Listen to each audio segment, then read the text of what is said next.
والله يدعو إلى دار السلام ويهدي من يشاء إلى صراط مستقيم. She really just wants some advice. She's married to somebody for some time. Her husband is not really practicing Islam anymore. He's not practicing it. He's making some sins, and these are open.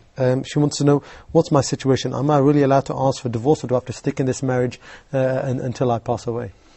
These kind of questions need family counseling, by the meaning, I'm not supposed to give a general answer, or otherwise it would be misinterpreted. Because it is very broad to say, my husband is not practicing Islam. It varies from an individual to another. Some woman, if her husband is not praying Qiyamul Layl, she says he's not practicing Islam.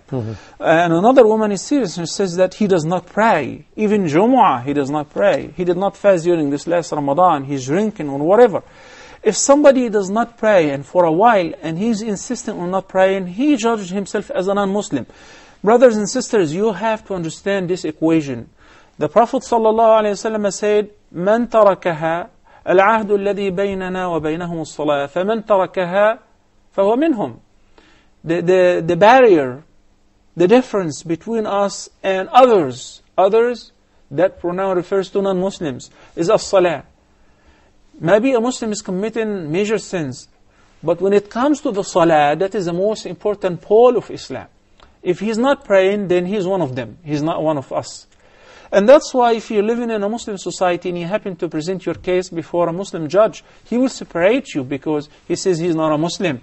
As a matter of fact, if he's tried before a Muslim court, there is a very great consequences if he insists on not praying, because he pronounces himself as a non-Muslim, as a murtad, and he will be treated as a non-Muslim.